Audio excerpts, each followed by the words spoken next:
Beloved Mile High Stadium. They lost. Against Pittsburgh on Sunday, the Broncos were in no mood to repeat. Humphrey finding the hole, and he's in for the touchdown. The ball at the Pittsburgh 44. You saw the movement. Elway stepping up. Elway throwing deep. Touchdown. The flag is on the defense. Elway will take it in. First down at the 12. And Humphrey to the outside. Humphrey looks to turn it in, and he does! Rookie Bobby Humphrey rushed for 105 yards as the Broncos kicked the Steelers 34-7. This was the first meeting between these two teams since the '87 Super Bowl, when the Redskins won. The Broncos' John Elway was taken sick just before the game. His replacement, Gary Kubiak, must have felt the same way after his first possession. Operating from the shotgun, under pressure, down he goes at the 13th. The ball is loose, and it is Washington's ball. This is Jamie Morris with a big hole. Touchdown Redskins, Jamie Morris. After his rocky start, Kubiak, in only his second start in 5 years, made amends. And Kubiak on a roll and under pressure, but throws, and is he in? Yes, he is. Melvin Bratton makes the catch. Kubiak throws to the back of the end zone, caught by Mathiel for the touchdown. Despite not scoring in the second half, the Broncos won the game 14-10. We won't have any more respect after this game than we had coming in, but that's fine. You know, we're in good shape.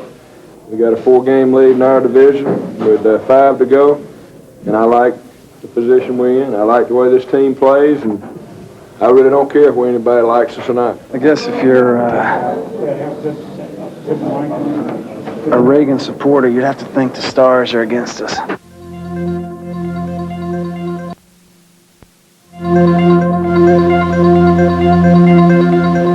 Here in Denver last week, the Seattle Seahawks visited Mile High Stadium. Coming into the season, it was the Seahawks that were touted as favorites to win the AFC Western Division title.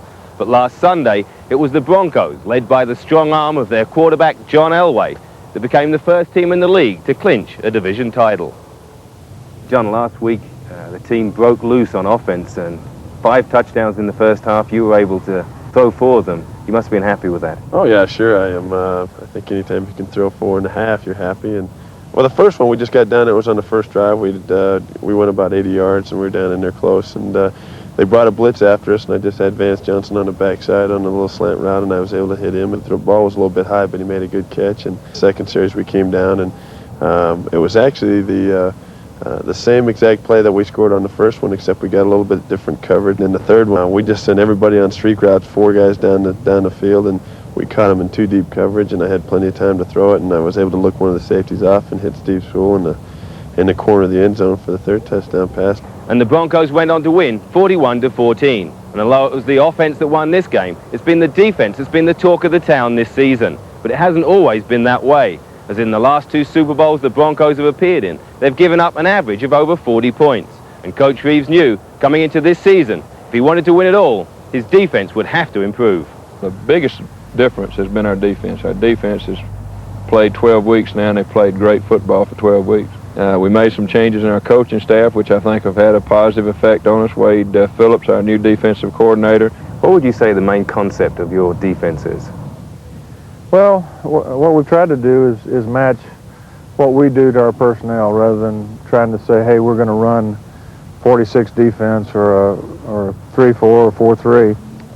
In the first quarter, when we sacked them and Ron Holmes knocked the ball out and we recovered on the 17-yard line or whatever, we played what we call a tiger front, but it's a 5-man rush front where we put Mecklenburg over the center, and then we let Ron Holmes go, and he came through and hit the quarterback and knocked the ball loose and made a big play for us. The biggest improvement has been in the run defense, where we were last in the league last year at 4.7. Steve Atwater and Dennis Smith, 2 big, strong safeties, have really helped us in that area also, along with our front 7 people. Now, what is the truth? What is your size and weight? They're trying to say you're 6'3", and yeah, I was 6'4" for all the time I was in college, and as soon as I got here, they told me I was 6'3". Because I lost the inch because of the altitude. I don't know. Now, coming in, last year's defense wasn't very good. 8-8 season. You're a rookie this year. You're 10-2. What do you think the difference is between last year and this year, even though you weren't here? Well, for one thing, the coaching staff, the defensive coaching staff, the new coaching staff, we have a great scheme here, and you know, the guys are working extremely hard trying to get everything down, and we're working really well together. What do you see your role is on the defense here? Well, to go out every week and play as hard as I can play and not make many mental errors, and also provide leadership. You know, I always go out and give 110%, and some of the other guys, they're giving 110%. It's a team effort. So despite having clinched the AFC Western Division title with 4 games to play, don't expect the Broncos to ease up, as they know if they keep on winning, they'll be playing host here at Mile High Stadium on January 14th for the AFC Conference Championship game. Kuhlman replaced the luckless Gene Stalling, so in came rookie quarterback Tim Rosenbach for Gary Hogeboom, and he soon found out just how hard the NFL can be. Yard line.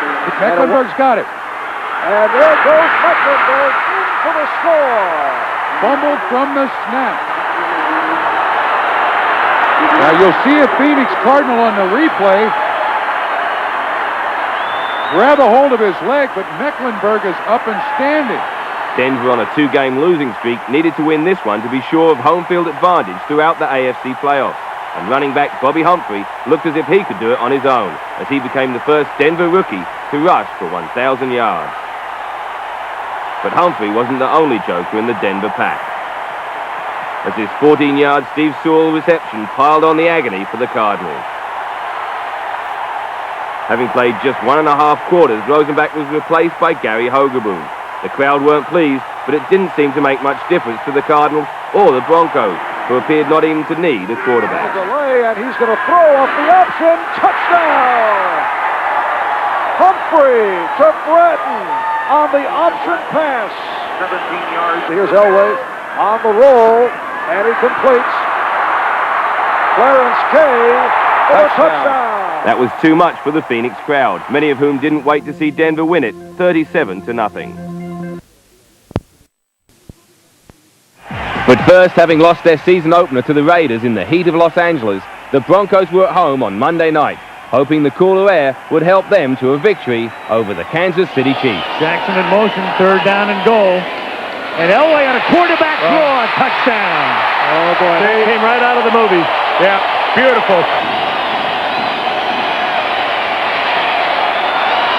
For Page, touchdown. 1st and 15. Remember, the Chiefs do not have a timeout. Getting free was Page, and Page is across the 50. Goodbye. Page is out in front, and Page will go all the way for a touchdown. Well, well, well. Can you believe this? No. Like I said earlier, they rarely get a pass play over 30 yards. A missed tackle. Don't go away. 1:44 remaining. Denver with 3 timeouts. 4th and 10. At the 17.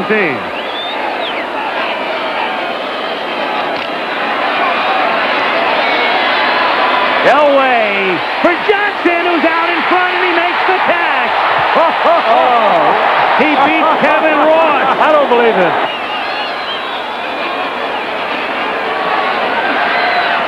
Catch is made. Jackson, 1st down at the 20-yard line. Mark Jackson. Well, they're going to entrust it to Treadwell, and Humphrey takes it down to the 5-yard line. He somehow found enough room to get it to the 5, and now you're looking at barely more than an extra point. 22-yard attempt. Keith Carse will snap it. Chiefs will try to block it. Broncos win it. We walked back to the huddle, and John was coming, from the 4th down on the sideline. And I said, John, throw me the ball. He said, do you have him, Vance? I said, I got him. And he came to me. And that's communication right there. You can't get it any better than that. That was the last resort on that play, really.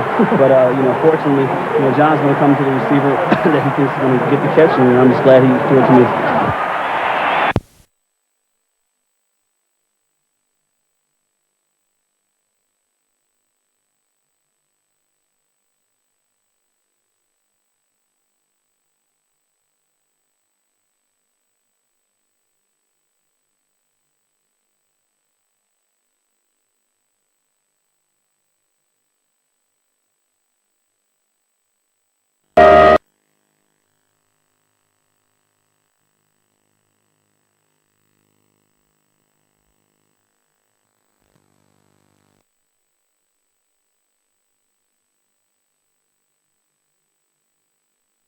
great career, but Humphrey is probably the hottest running back in the league for that kind of thing. 2nd and 6. Winder to the 27, where it'll be 3rd and 3. I like to finish my thoughts about Kozar to show you how unusual 16-yard run. When you talk about Elway, hey, that's you expect that. But in his last 4 years, his 4 years in the NFL prior to this, Kozar's total rushing, that isn't it, but his total rushing, 28 yards. He gets 16 on one gallop, and that keeps that drive alive. Well, he had an inspiration to do it because his team was lagging and in trouble. It took a play like that to pull him out of it. All right, a 3rd and 3 as Cleveland picking up momentum, trying to stop Elway and the Broncos. Elway. Well, look at him dance in that pocket. Now he throws long for Young again. Michael Young. All the way to the 20-yard line.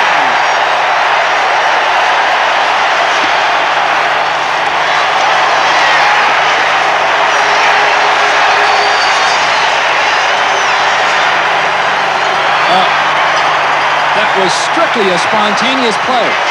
Now you'll see Young running a hooking pattern right here. But the problem is Dixon takes his eye off him and loses him. So we've seen 2 gross errors by the cornerbacks that cost him heavily because it was strictly an out pattern, and Elway's resourcefulness and Young's quick-wittedness made the difference.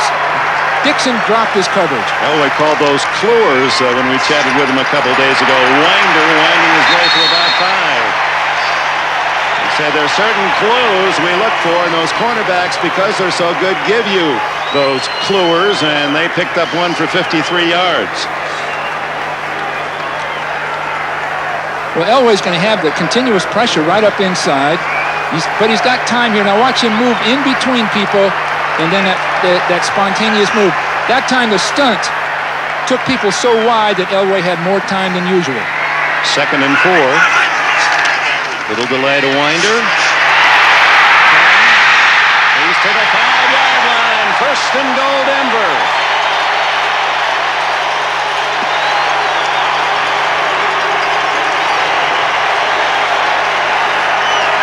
Sammy Winder, the veteran from Southern Mississippi. 2nd to Floyd Little in all-time Denver rushing, getting his chance. Winder made an excellent job of breaking here and then back behind the play, but the running itself was excellent. But look at the blocking by Lanier. He takes his man and just turns him in, that opens the hole. Number 76. Elway throws on 1st down to Mobley. Touchdown!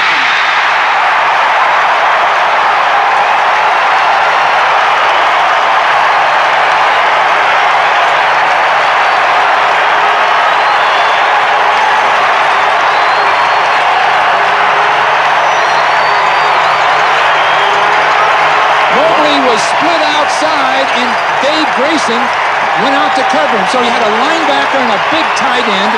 Grayson, not used to being outside and covering someone like that, lost Mobley at the line of the scrimmage, and it was a beautiful throw by Elway. Excellent tactics. I'm sure they had this play by last Tuesday. They knew they were going to use it at that point on the field.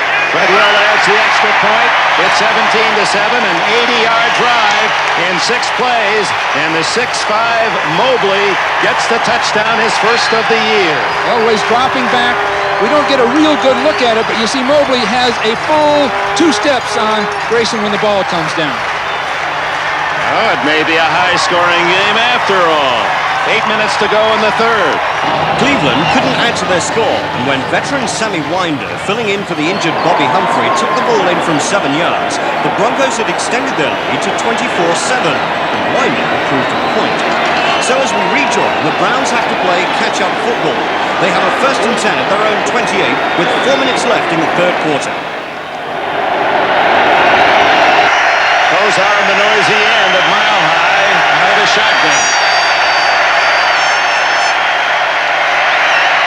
Deep down the field has Langhorne, and a tough catch at the 45 of Denver.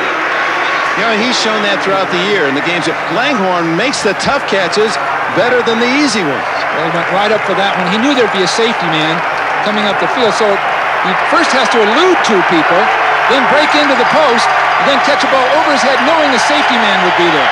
No huddle to the Browns. Elway.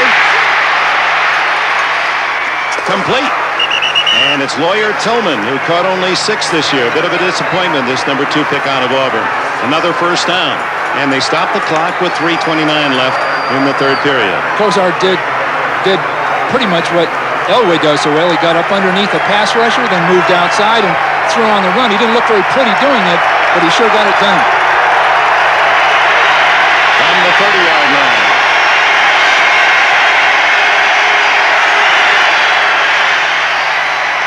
Brennan. Short yardage, well covered by Simon Fletcher, number 73, who is 6'6" and 240. The one thing you can give Cleveland credit for, they're not going with a huddle. They're not going to waste the time of a huddle. They're going to do it right at the line of scrimmage. That'll give them a chance to get back in the game. And it also forces Denver to keep a basic, more simplified defense on the field. Denver leads 24-7. Kozar trying to get a quick score here in the late third quarter. Underneath he goes, and it's Webster Slaughter to the 10-yard line. Cleveland's moving right up. Denver's going to have to call a timeout if they want to change their defense. They're playing for the pass. They have 4 pass rushers. Their nickel defense to stop Kozar at this point. So do you try a run? Nope. Into the end zone, incomplete. He had a man open. It appeared to be Brennan again, who caught the touchdown pass earlier. Well, it was just a spontaneous play. Kozar just put a little too much on it. It was Reggie Langhorne, 88. You see him come to the inside, not a real factor, but when Kozar gets in trouble, he overthrows it. Well, those are such critical plays, and you can remember them for months afterwards. Langhorne right with Tillman. Slaughter and Brennan, the smaller tandem to the left. Underneath, incomplete to Brennan. Yes, touchdown. Wait, he caught it. He caught the ball with his body. It looked as if it rolled free on the ground in the end zone, but apparently, as he scrambled, the quick hands of Brennan, able to scrape the ball to his body, he embraces 6 more. Well, that was a beautiful job, releasing up inside, then around Braxton, stops, then goes again. And what a great play. Are those hands? See him releasing to the outside. Play stands is called. Touchdown. I'm out of my slump. Just well done. But again, it took Kozar moving, and Braxton being fooled because he looked back toward Kozar and lost his receiver. Matt Barr adds the extra point, and with 2:12 remaining in the third period, the Cleveland Browns pull to 24-14. Wagner again, a long kick. Boys, he kicked off the ball well today. He has not given the Broncos a chance to return. They'll start at the 20, and here comes Elway and the offense again. Just when Dan Reeves might have breathed a little easier, hey, we got a nice lead here, 24-7. Kozar takes about 2 minutes to score. Well, it's pretty obvious that Denver at this point is going to have to get field position if they were to give the ball up, because Cleveland getting the ball near the 50-yard line is going to go right back in again. 72 yards in 6 plays. It took Kozar 2 minutes and 7 seconds. Winder. Hanford Dixon, the top dog, off the right corner to make the tackle. It's a great block from the outside on Gash coming up inside that really saved that play, because those safety men for the Browns are deadly tacklers. Thane Gash, that just sounds like a safety man. 7th round pick last year. He has produced. Well, he's coming up into the line of scrimmage. You can see him on the screen acting as a linebacker to stop the run. Elway's changing the play because of it. Yeah, so often that's the blitz when he comes in from there. Not this time. And off is to Melvin. Fumbles the ball, goes right to Felix Wright, and this is going to be a Cleveland touchdown.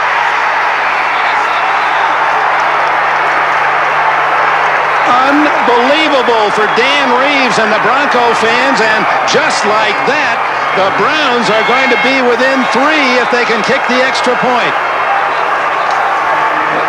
A simple trap play. Everything looks good at this point, and the ball is pulled out just before the line of scrimmage. And the freak nature of it, you see Clay Matthews batted it. It hit the helmet of Bratton and bounced up to Wright, and Wright scores the touchdown. Oh, no, hold on now. They're saying he stepped out of bounds at the 1-yard line. Wright did not get in. He stepped out at the 1.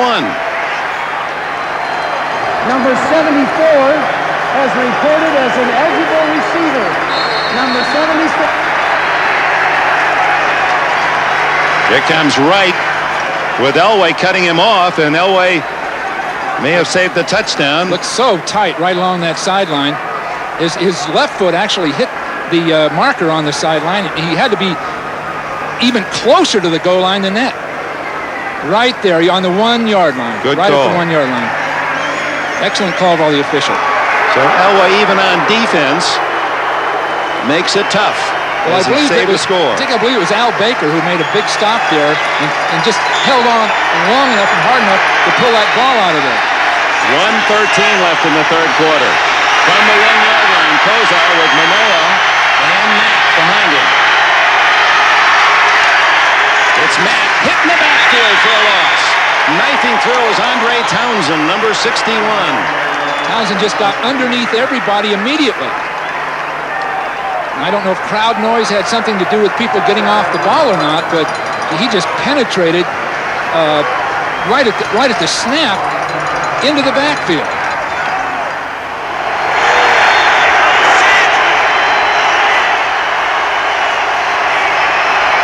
It's 2nd and goal. Manoa, touchdown Cleveland. What a beautiful play. I believe that was Middleton, the tight end, as a flanker, came in motion and trapped one of the tackles, and Manoa was right in behind it.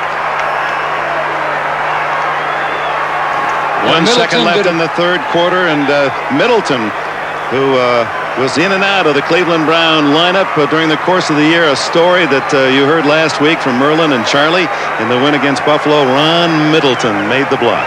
Well, we'll get a chance to look at it, and it was a great job by Middleton going right up inside, and the penetration across the line of scrimmage almost did the job for him. Matt Barr. It's 24-21. That ended the third quarter scoring. And as the players change ends, we rejoin at the start of the fourth. Quiet at Mile Hay Stadium now. 3 minutes and 19 seconds.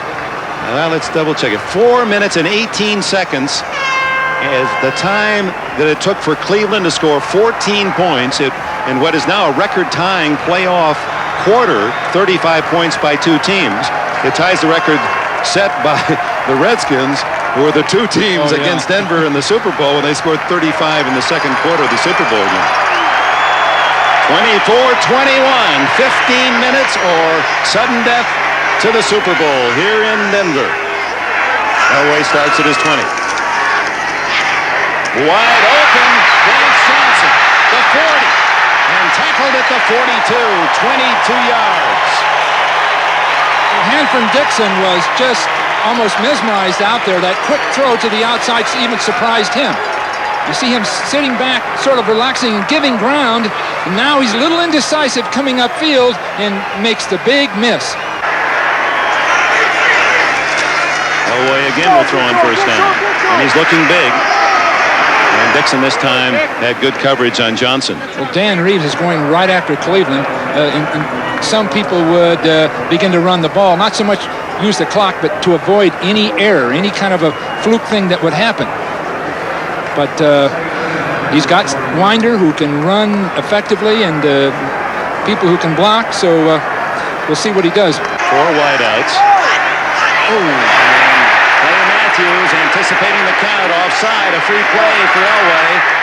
Completes it, first down at the 45 of the Cleveland Browns. Ricky Nattiel, one of the 3 amigos that we don't hear much about this year. Nattiel suffered through a knee injury the course of the year. Matthews was going to blitz that time, and he moved straight up the field, right across the line of scrimmage so early, trying to beat the center is what he was trying to do. We have a false start on number 66. Oh, it's going to be against Denver. 5-yard penalty. Play is still a second down. Against Jim Juriga, the guard. I am trying to find it, Dick. I really am. You see, here's where the penalty's called. We obviously see an offsides, but I just can't see that guard move. Maybe the viewers can spot something I can't see. There's no movement anywhere. Away, pressured from behind, gets it away, incomplete.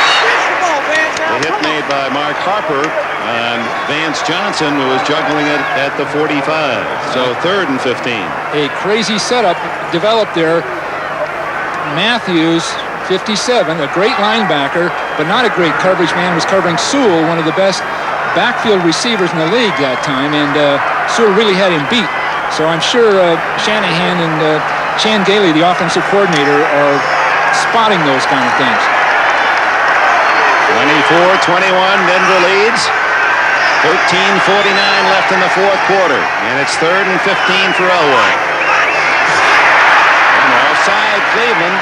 Elway a free play going deep. And incomplete to Mateel, and Mateel felt that he was pushed. There was a bump downfield. But Dick, the agony that must be going through the intestines, or whatever you call it, of these coaches right now for Cleveland. They're just on the edge of bringing their team out of it, and they're jumping off sides and things of that nature. Just the agony. I remember as a coach what you'd go through. 97, 5-yard penalty, repeat the down, 3rd down. Robert Banks, the defensive right end. Well, Banks is going to move way early. He's so anxious to get there. And he'll come across the line a full 2 steps, and obviously he's spotted every time. Bubba Baker warned his teammates about Elway in his count. He said, don't look at the ball and don't listen to Elway. Wait till you see the ball actually snap before you do anything. Now on 3rd and 10. That's Michael Dean Perry. He can't catch Elway. He now throws it downfield. Catch, and what a throw. Vance Johnson.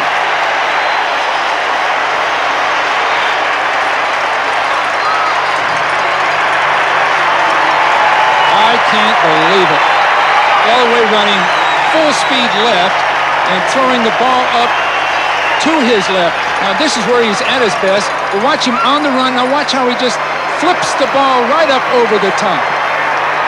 Boy, that's the second baseman, a little soft roller throwing to first base, but not into heavy traffic and hitting his man perfectly. Well, everything's pretty well covered, but when Elway moves, there's a movement by Johnson back to the outside, and they just adjust naturally. And Minifield couldn't have had better coverage. No. First down, Elway throws. This is going to be a pass by Sewell, but he can't get it away. That's that long lateral to Sewell, and then Sewell trying to throw downfield, but well covered was Jackson downfield. Well, Sewell really wanted to get that ball off. They've been practicing it all along with a lineman coming out with Sewell, and there's a blitz, by the way, on this play. But with Sewell coming to the outside, he'll have a lineman come out with him. Now he wants to throw a lateral pass, which it is. Now we're looking to throw the ball up, but Baker was right there to the outside reading the play. On 2nd and 12, down the middle, wide open is Winder. Sammy Winder, all the way, touchdown. Another great effort from the ageless Winder. And the extra point was good to increase Denver's lead to 31-21. Agony for Carson, and a 10-point cushion for Dan Reeves. As we rejoin with 12:39 left, the Browns are at their own 18, and Cleveland's quarterback has center stage. Now it's Kozar's turn. Batted incomplete at the line of scrimmage. Simon Fletcher, 73, in front of Kozar. The offensive line just gave a little bit too much ground, and people telegraphed the throw. At this point, whether the players know it or not, there's a certain fatigue factor that enters into the game. The blitzers don't quite get there. The offensive linemen give a little bit too much ground, and these kinds of things start to happen. Players really unaware of it, but the fatigue factor begins to enter into the game. 12 minutes plus remaining. Kozar, incomplete, another drop. And that's what we mean about Langhorne. He's dropped a couple that seemed to be easy, and he's made a couple of catches that were quite difficult. Well, the idea of the no huddle that Cleveland went to earlier would appear to be the formula that they need with this much time remaining. Keep Denver in a basic defense, but now Denver's gone in there with their 4 linemen playing all the way for the pass. 3rd down and 10 for Kozar.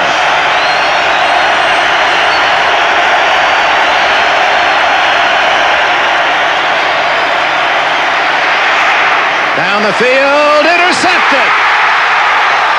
Kip Corrington. A crucial turnover for Denver, and the Broncos capitalized on the interception with a 34-yard field goal from their reliable rookie kicker, Dave Treadwell, who's now on his way to the Pro Bowl.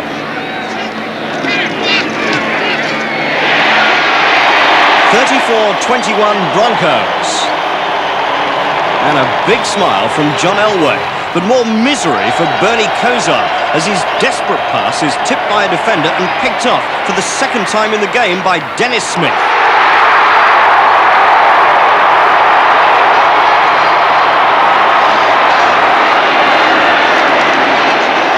To add insult to injury, the Broncos tacked on another field goal to make the final score 37-21. Disappointment for head coach Bud Carson in his first year, but he's done a good job. Today, quite simply, his men were beaten by a better team. The Broncos are deservedly the champions of the AFC and will face the winner of the NFC title game in Super Bowl 24. After 3 failures in the Super Bowl, Elway and the Broncos are now off to New Orleans, riding a streetcar named Desire.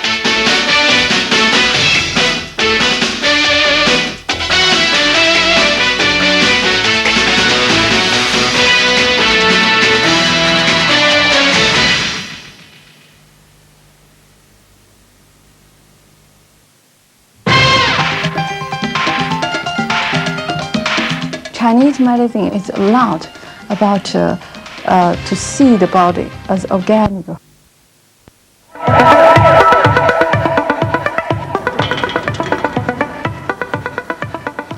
Well, this is the morning after the night before.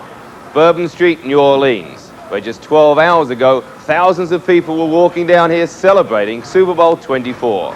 The San Francisco 49ers came to town hoping to start the 90s the way they went out of the 80s, with another win in the Super Bowl, whereas the Denver Broncos, having lost 3 already, wanted to start this decade with a win. We pick up the match action on the 49ers' first possession of the game. Our Super Bowl commentators are Pat Summerall and John Madden. Rice on the move. Fake to Craig. Montana overthrows Brent Jones. Steve Atwater made the contact. Here's the defense for Denver. Carricker, Cragen, and Holmes up front. The linebackers Brooks, Dennison, Mecklenburg, and Fletcher. And a tough secondary, particularly the safeties of Atwater and Smith, with Braxton and Henderson, the cornerbacks. And when they need 6, it's Robbins and Corrington.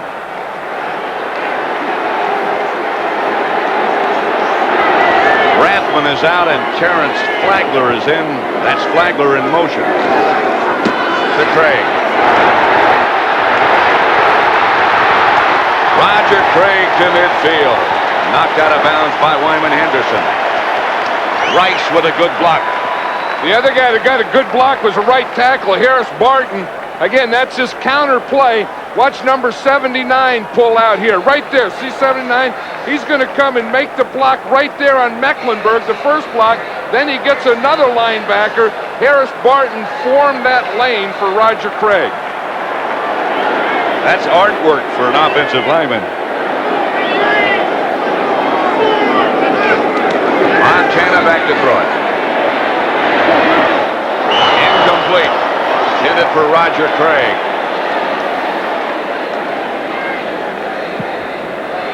You know, the 49ers with Mike Holmgren, now they script only their first 15 plays. And then Mike Holmgren told us, and Joe Montana said, that in the first 5 specifically, they would like to get the ball to Jerry Rice. This is what, the 4th play coming up? Right. 2nd and 10 from the Denver 49.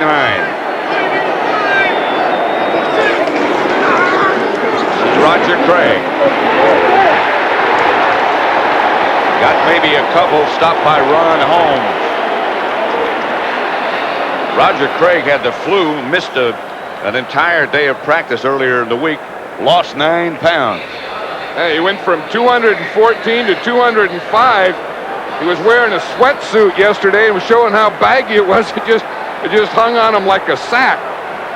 And he said that maybe he'll be quicker. He feels strong, but I think the big test for Craig will be in the second half. This will be a good test right here for the Denver secondary. 4 wide receivers for the 49ers. Screen pass, Craig. Stopped by Atwater, but it should be close to a first down. A pickup of 9 it is. First down, San Francisco. You know, one of the things that had the Broncos so concerned was Roger Craig, but the first guy missing him. He said that they have looked at film, and Roger Craig makes the first tackler miss him more than any back they've seen. And then that's why they get so many big plays, because not only does Roger Craig do it, that's the same thing their ends do. Atwater is the linebacker in the Broncos nickel. He had Craig all the way, man-to-man. And Craig just got away from it. First down, 49ers. Montana go to work again. Rice. Close to another 49er first down. Tyrone Braxton was the first man to hit him. 9-yard gain, call it. See how many Broncos were on that tackle, though? That's one of the things that the Broncos want to do defensively. They know that Rice is going to catch some pass, and Craig is going to get his plays, and John Taylor. But the minute they catch a pass, they want to be there to knock it away or make the tackle. Don't let them take that little one and make a big one out of it. 2nd and 1.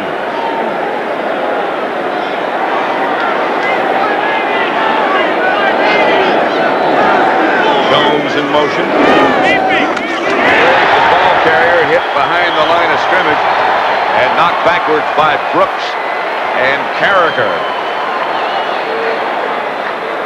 Mike Brooks is that strong side linebacker. Watch him. He is up here at the end there. Now he is going to come. He's coming on a blitz, so he starts. He gets penetration. Rathman misses a block. You don't see a lot of Rathman misses, but when he missed him, Michael Brooks was right there for the tackle and the loss. That makes it 3rd and 4. Extra defensive backs in the game for Denver. Rice started in motion. Montana has to come out of there. And slides for another 49er first down at about the 22-yard line. A pickup of 10. You know, anytime you give a quarterback a lane to run in for a first down, he has to take it. Watch this lane. We stop it right there. You see the big hole there. You look at this hole, the lane here. Now Montana knows if he can get to here, he has the first down. That's what happens when your pass rushers get out of their pass rush lanes. 1st and 10 at the 22. No score yet. Off way to Craig. To the 20. Simon Fletcher brought it down. When the team gets to the 20-yard line, the 20-yard line in, that's called the red zone.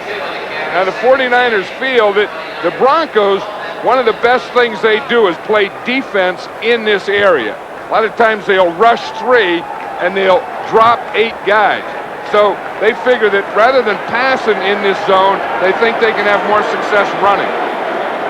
2nd and 8. Typical 49er drive. Montana looked to Rathman, hits Rice. Rice scores for San Francisco.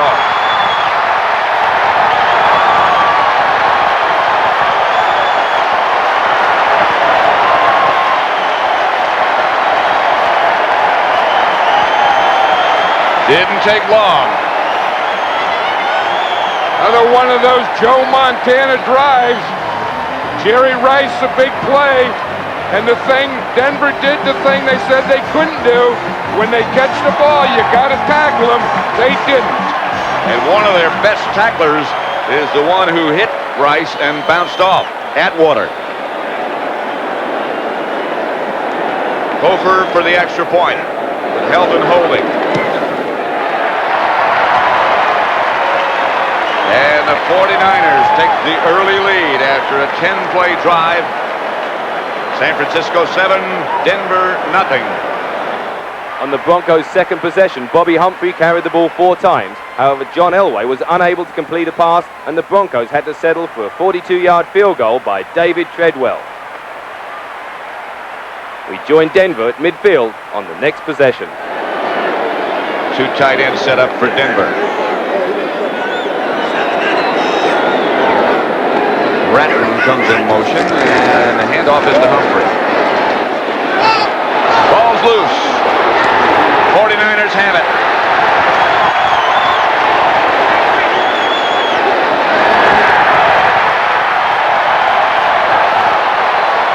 Recovered by Chet Brooks. That's a big play for the 49ers here because the Broncos just scored on their last possession with the field goal. Had good field position here. That was one of the things I think they were worried with Bobby Humphrey. If he plays, will that extra protection on his ribs, will that cause him to fumble? Because when you put the ball up against that extra protection, you can't feel it against your body. I don't know that that's what caused it, but that is a concern coming into the game. It certainly looked like the ball just slid out of there. This is Rathman to about the Bronco 40-yard line. Stopped by Mecklenburg. A gain of 14, a flag on the play. Holding, number 61, offense, 10 yards, still first down. That's the first penalty of the game. It's against the center for the 49ers. Jesse Sapolu. Matt Millen. You know that's not a payphone. Oh, Matt's telling him what they did on that play and what he did and where Humphrey ran.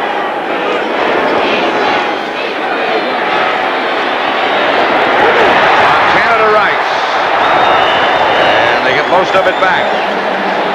Knocked down by Dennis Smith. Jerry Rice is almost a perfect athlete. I mean, just the way he runs and moves and catches and then runs after he catches, his toughness going inside, outside. What's the minute he catches that ball, he is continuing running. First down, 49ers. You know, watching him practice, though, you know why he's so good. He practices at full speed all the time. I mean, the guy is just amazing. And watching he and Montana, remember we watched him on Thursday the other day in practice, Montana only threw 1 incomplete pass all day. In the entire practice. This is close to a perfect practice as I've ever seen. Well, he was almost perfect against the Rams as well. That's Rathman over the right side. Stopped by Mecklenburg. That's the offensive line there. You know, the offensive linemen always sit together, and they usually sit together in the same order that they line up next to each other. Keith Karts is number 72, the center there. He's had a great year and a great career. Second down and 8 at the Denver 42. Craig in motion left. Out to Roger Craig.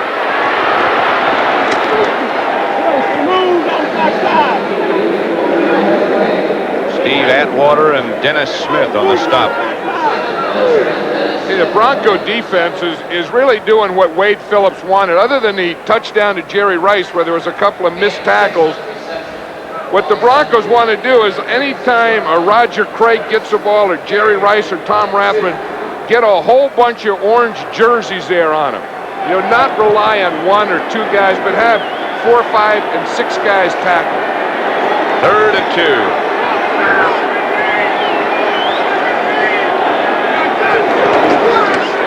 To Craig. The old counter play. Close to a first down. Might have to measure. Greg Tragan led the Bronco defense. The first time Craig ran that ball, that Barton got out there and made a wall for him, and he had a big gainer. That time the Bronco defense played it pretty well. I think that's going to bring up the 4th down. It is. This is a big decision here for George Seifert. You're in the Super Bowl. Your first year as a head coach. And as a head coach, you hate those things left, 4th downs and short. You got to make them. He's made his.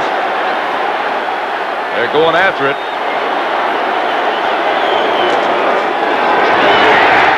Fumble. And Denver has it. Atwater came up with it. Rathman got 4 yards. You wonder if they're going to say he's down. First down. Oh. I'll tell you, they have fouled that up more than anything this year, that fumble thing. It used to be simple. If a guy fumbled, it was a fumble. Now they got it when it's down and when the whistle blew. Looked like he was down, but you don't know when the whistle blew. So what they're saying is that whistle blew before that ball came out anyway. So it's a 49er first down. Ball's at the Denver 31. Fake to Craig by Montana.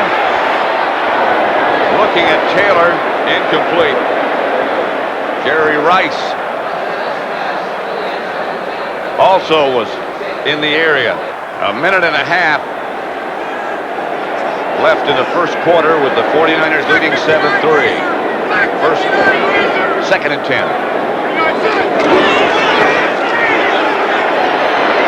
Montana out of the pocket.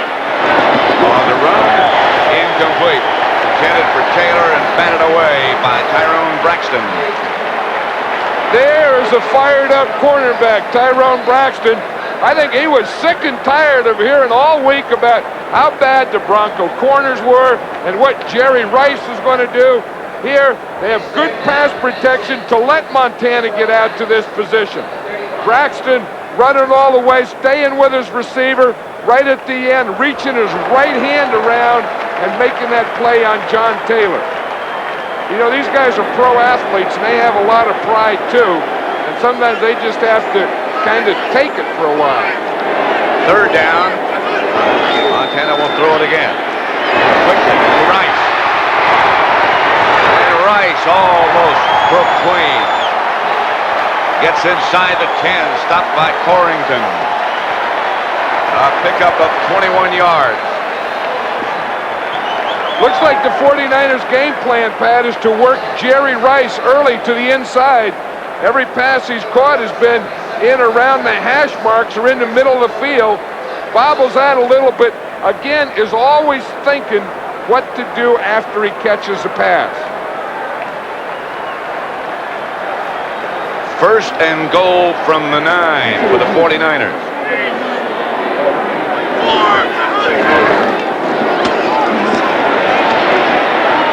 Craig steps out of a couple of tacklers. Got it down to about the 7. Ron Holmes finally brought him down. Well, was there a collision in there? Tom Rathman making a lead block. What a collision. In fact, it could have been with Carl Mecklenburg, who was down. Here's Carl Mecklenburg here. Bruce Colley is going to fire out here and miss and leg whip Mecklenburg right here. Watch your right guard. He fires out. Now watch him right there. He misses his block, and right there he turns and kicks, and he gets Mecklenburg right in the left leg. Here's another look at it from Mecklenburg's side. See him coming over to make the play, and right there he gets a leg whip. Like it hit him right on the left knee. All defensive players complain about the 49er offensive tactics of leg whipping. Second and goal from the 7. Scott Curtis has taken Mecklenburg's place. Montana, quickly, Brett Jones, 49er touchdown.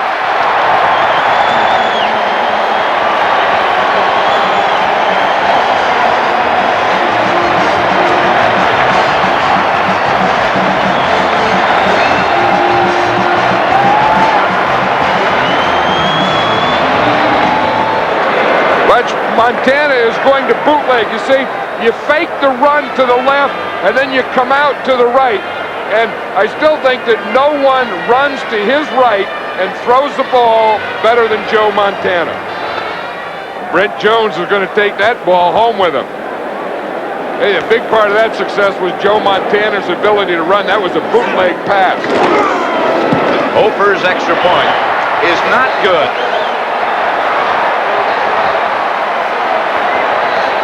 (13-3).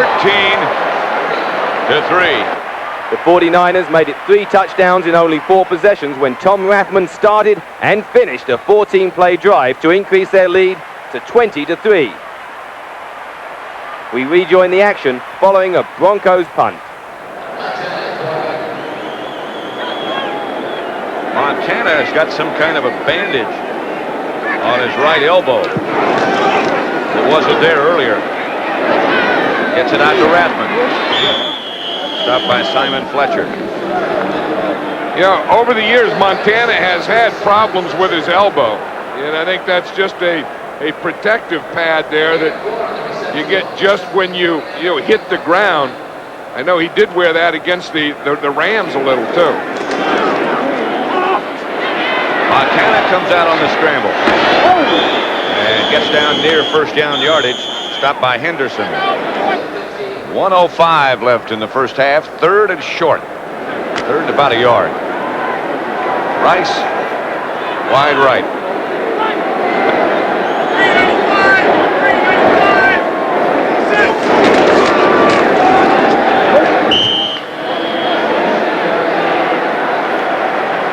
Four-yard pickup gives the 49ers a first down. A tackle by Holmes.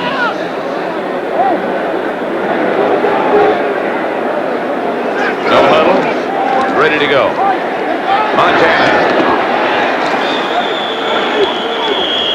To Wesley Walls. One of their 3 tight ends. Munford made the stop. 2nd and 1.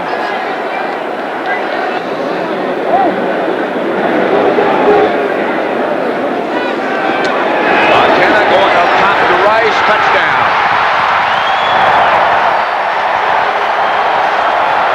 From 38 yards away.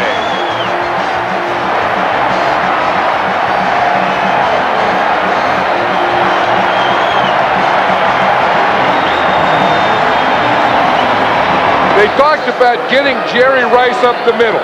There's one coverage that the Broncos use. It's just too deep where they have the safety come over and the corner come up. And they thought that they could get Jerry Rice or John Taylor or Brent Jones down the middle on him. That's the play that Mike Holmgren was talking about. In that area, when they give us that type of coverage, we can get a post in there.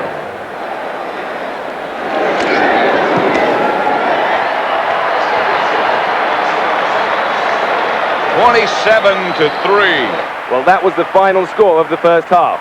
Join us after the break to see if the Broncos can do anything to get back in the game.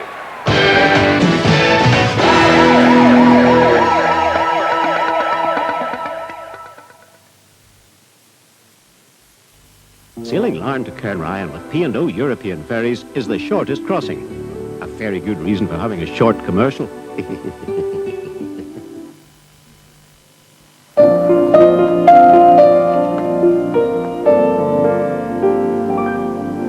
He thinks.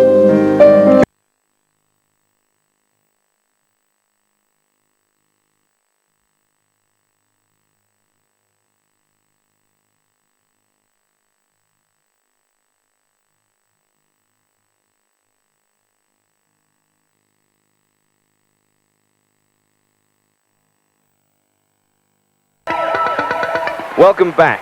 The 49ers punted on their first possession of the half. We join Denver at their own 24-yard line as they try to salvage something from the game. Mobley. Motion. Elway throws the interception to Michael Walter.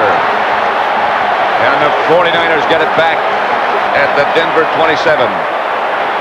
Well, whatever they talked about at halftime, I'm sure that wasn't it. Come out, let's open this thing up and throw one to a linebacker. Again, now the 49ers know they have to pass. Good pass rush. They get in his lanes. You see, Haley was right there. Michael Walter was in the lane. I don't think Elway ever saw Michael Walter because of Haley. You see Haley coming from his left right there? I don't think he saw him. Sure didn't look like it. 1st and 10, 49ers at the Denver 28.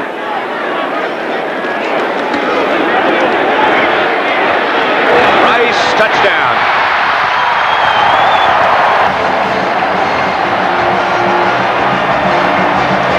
It didn't take long. I'll tell you, it's the same pattern. It's against the same coverage. That was the thing that they thought they could do. That's the 3rd touchdown to Rice on a post pattern. Right in the middle, splitting that defense.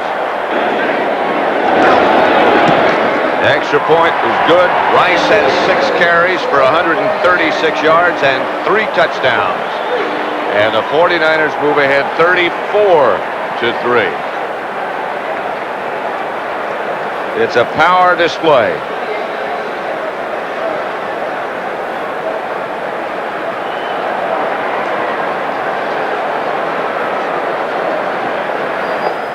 Montana is setting records by the bushel. And if the Broncos don't start playing a better defense in that middle, he's going to get 3 more. Darren Carrington for the Broncos. To about the 30-yard line.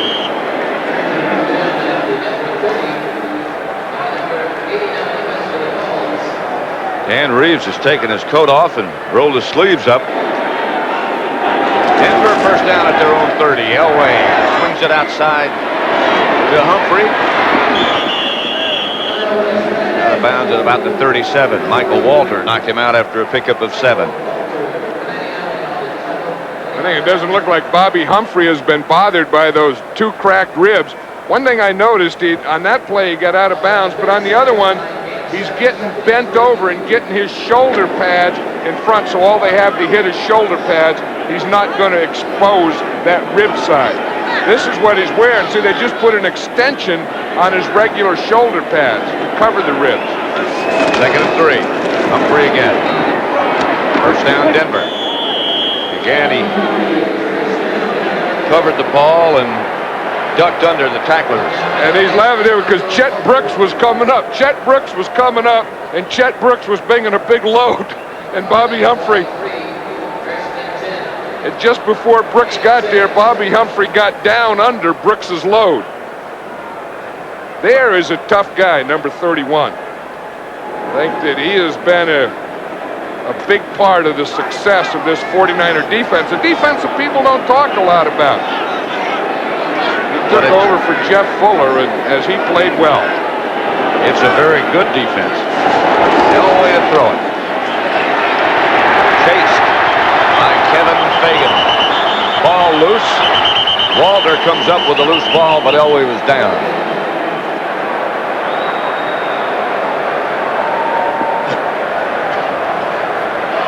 Here's a group that's done a heck of a job. We see Joe Montana walking by him, but that's the offensive line of the 49ers. Of course, this guy here, he leads the whole thing, doesn't it? He's the artist. 2nd and 16. Elway chased by Haley. Got it up to Steve Sewell just at the last second. Stopped by Pierce Hope. Pickup of 10.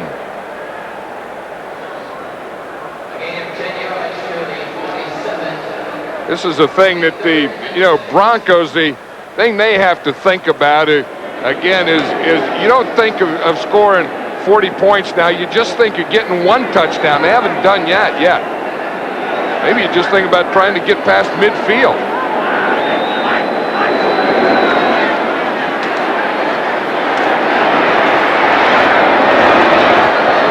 Pass intercepted by Chet Brooks.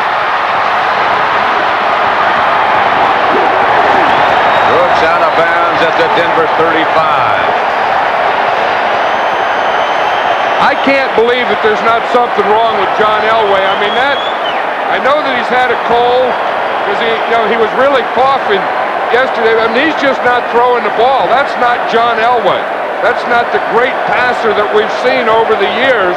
I mean, this ball comes out of there like a wounded duck. Watch, I mean, this isn't even a spiral.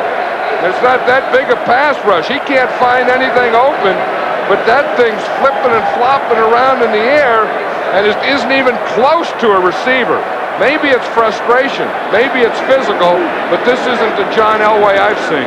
Here's Craig Barton again, who again gets an excellent block. Dennis Smith made the stop. Joe Montana's day today. The records he has set today: passing attempts, completions, yards, touchdown passes in a career, 4 in a game. That's a record. He's just been the same guy we saw in practice and against the Rams. Yeah, they had that big scandal thing the other day, or the story about the drugs, and we went to practice that day, and everyone was thinking, geez, maybe it'll bother Montana. Like I said, every 2.5 hours had one incomplete pass. Going deep for Taylor, another touchdown. And that's the same place, Pat. It's that post. It's the middle of the field. You talk about being vulnerable. That's worse than being vulnerable. They're getting killed. 35 yards from Montana to Taylor.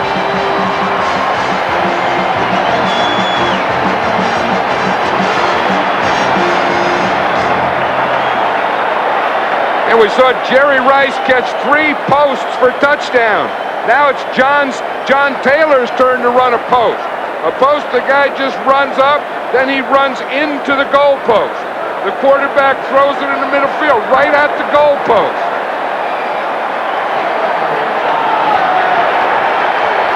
Hofer for the extra point. And the 49ers lead it by the score of 41-3 down. 9 minutes and 44 seconds left to play in the third quarter, and the 49ers running away.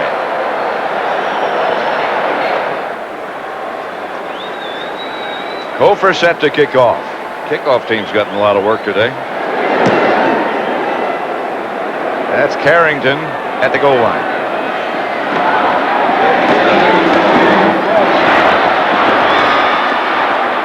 Good return out to about the 38. Stopped by Flagler. And Reeves has been in, this is his 8th Super Bowl appearance. Well, you know, he's done a heck of a job. Yeah. Their whole staff has really of getting here this many times. And, you know, maybe they aren't the best team in the NFL, but they have proven to be the best team in the AFC a number of times. Elway will throw it. Advance Johnson. Cross midfield. Stopped by Johnny Jackson. First down. Well, the Broncos are now going with no huddle. When you're down 41-3, you got to try something to change up, and then they decided to go with a huddle. They started a no huddle, and then they went back and huddled. Not a lot to talk about when you're behind 41-3. Let's put it up, boys. Humphrey on the draw play.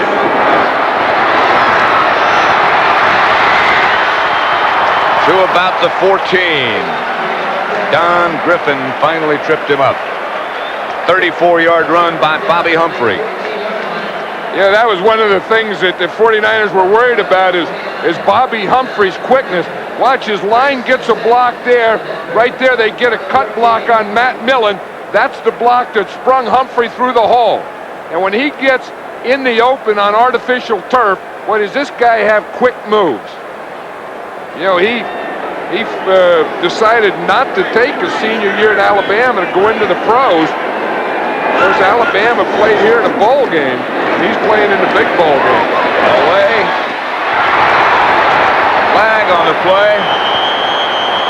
Clarence Kay was the intended receiver. Romanowski back there with him. That's only the second penalty. Interference, number 53, defense, first down on the 1-yard line. And that was Romanowski. He was the guy who came up with the interception.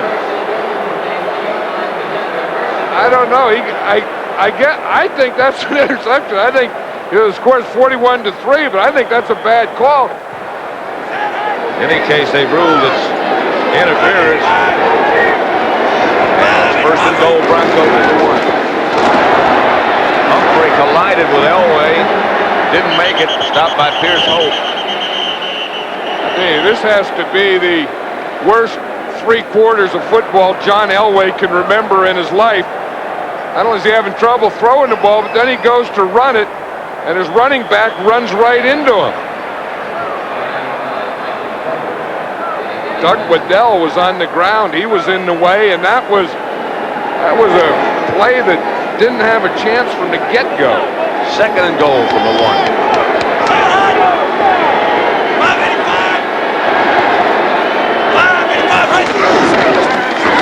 It will be Humphrey again. He doesn't even get back to the line of scrimmage. Haley was the first to hit him. A loss of 2 yards. I think that the 49ers have thrown these guys off so much that now they have a tough time getting a play off. Watch Matt Millen. Matt Millen loves to play short yardage and goal line. Just gets the feel of the guy, gets around his guys, gets around their guys, and finds a ball carrier. So now it's third and goal from the 3. Elway goes to the shotgun. Runs a quarterback draw. And runs into the end zone. Touchdown, Denver.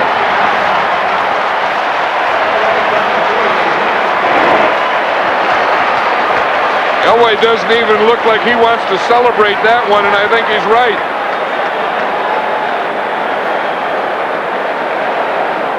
This is an organized play. They have 4 wide receivers plus Sewell in there, and it's just a quarterback draw.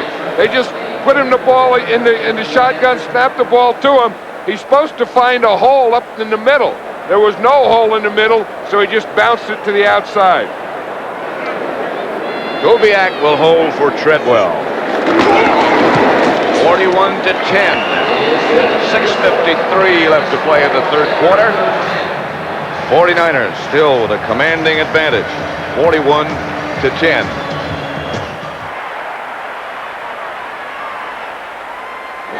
This is going to be Flagler from about the 3. Down at the 24 by Bruce Klosterman. The Denver scoring drive, 5 plays. They went 61 yards, a big 34-yard run by Humphrey. Elway got the touchdown from 3 yards out. Rice and Taylor split wide left.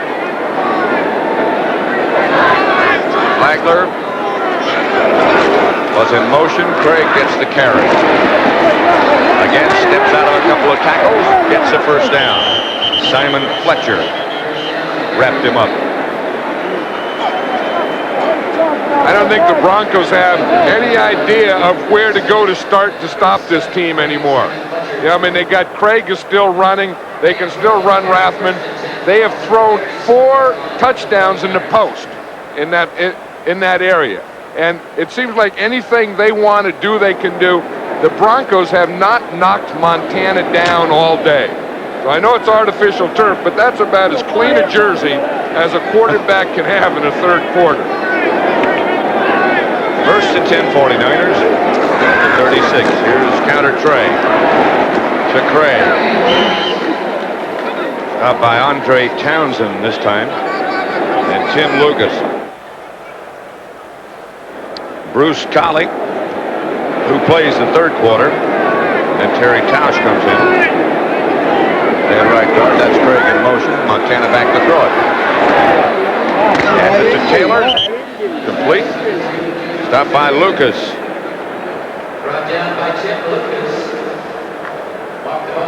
In the 4 Super Bowls, look at the numbers for Montana. 68% completion. 1,105 yards, 11 touchdowns. No interceptions. Remarkable. He's a remarkable quarterback. We talked about that before, that we used to say that he was the best in football. I don't think anyone even argues that anymore. Now we're on a level, is he the best that ever played? And I'm one that votes yes. He sees so much. Gets the ball out to Williams for a first down. And a gain of 7 yards. Steve Atwater made the stop on Jamie Williams. Jamie Williams is another one of those guys from Nebraska, you know, along with Roger Craig and Tom Rathman. I saw him the other night. He was in front of a restaurant standing in line. I said, hey, Jamie, you're in the Super Bowl. You don't have to stand in line. He said, yeah, send me Montana and I won't have to stand in line. He was with Bono, the third-string quarterback. Handoff is to Rathman. Got blockers in front. To the Denver 30. Atwater made the stop, but Rathman gets 18 yards. Flagler goes in motion. It's Craig this time, and he's brought down behind the line of scrimmage by Scott Curtis.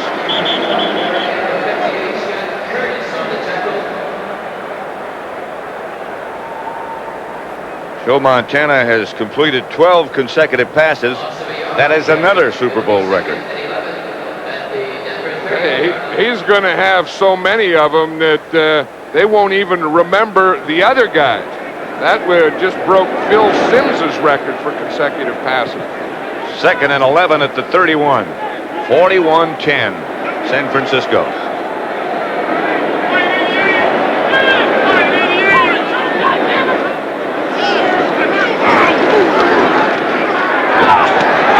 Consecutive to Rice inside the 20. Stopped by Tyrone Braxton.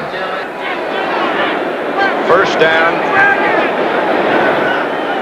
just inside the 20. Montana. Well, that broke the streak to Mike Wilson, but the pass was there. Not only broke the streak, but it broke that same area. Of course, they're in a little closer now. As I said, they've thrown 4 touchdown passes to the post. 1:21 left to play third quarter. 2nd down and 10.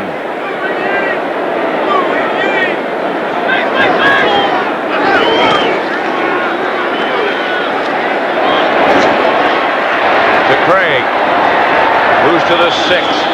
Stopped by Curtis and Simon Fletcher, but a 12-yard pass completion from Montana to Craig. 1st and goal at the 7.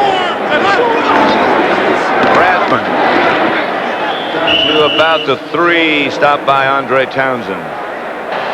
And that is the end of the third quarter with the score of the 49ers 41, the Broncos 10.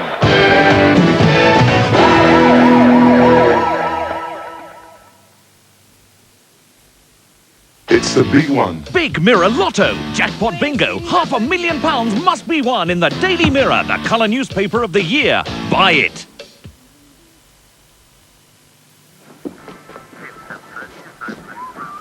Five years. 5 years I've been doing this. 5 years. To the day. 5 years to the day.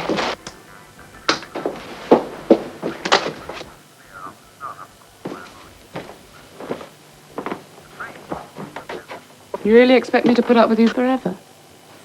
Only if you play your cards right.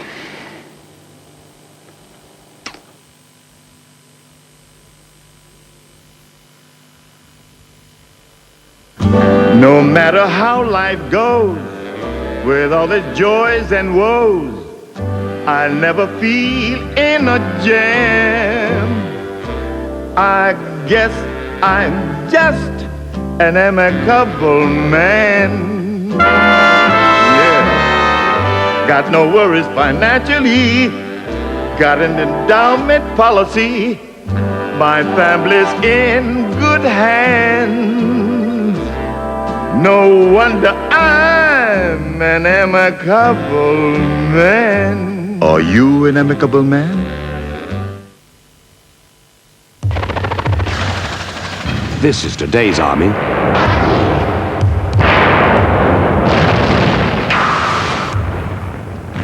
In today's Army, equipment has reached a new level of sophistication.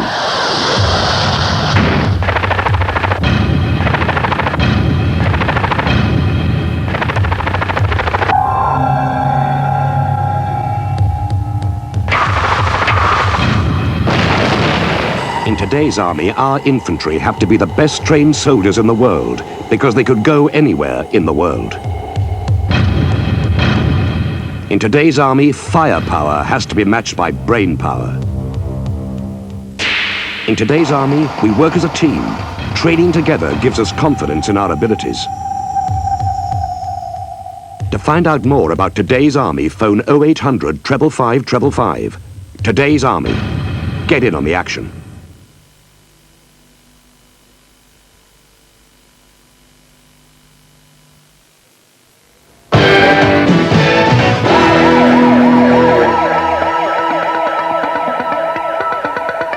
Second and goal at the 4. Around. Touchdown.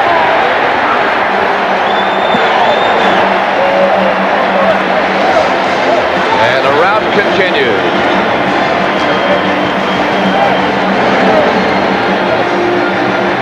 From 3 yards away.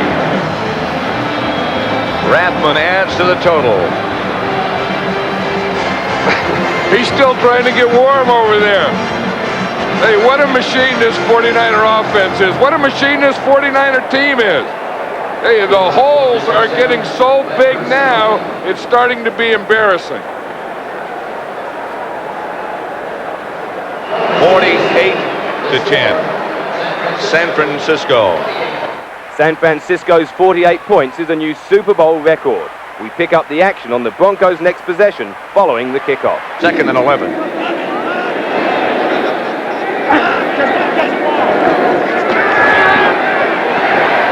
Elway almost take it down again. It is. Fumble. And the 49ers pick it up. Stubbs recovered the fumble. Returned at 16 yards. Hey, the 49ers aren't showing any mercy on him, Pat. Wow. They were bringing the defensive backs on that one. They were blitzing their safeties. They were bringing the corners. And Stubbs picked up the fumble after Elway was hit and fumbled the ball. But watch this. They got the 4-man rush. Now watch the corners coming from the outside. See Griffin, 29. There you see the other corner, Pollard, coming from the other side.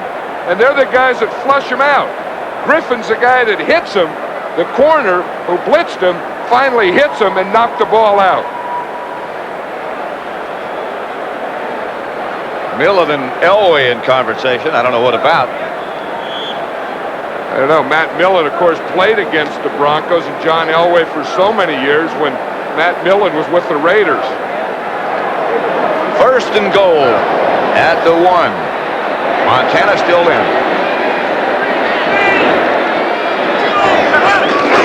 Craig. 49er touchdown. From a yard out.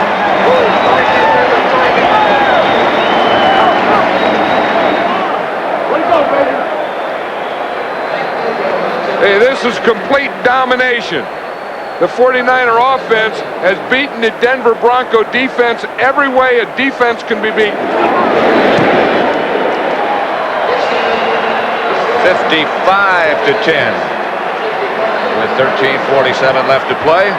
This is just unfortunate. They're taking Montana out now. They finally took him out and they're putting in Steve Young. So Joe Montana finally left the game to an overwhelming reception. His record-breaking 5 touchdown passes had assured the 49ers of their second consecutive World Championship. He was later named the most valuable player of the game, his 3rd Super Bowl MVP.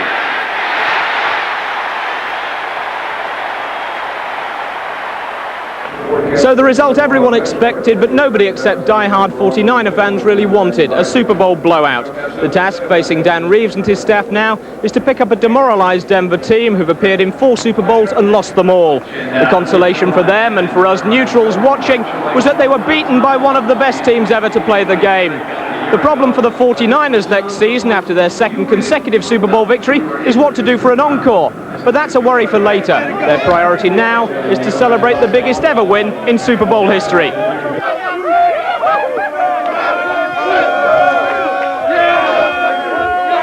What an unbelievable job.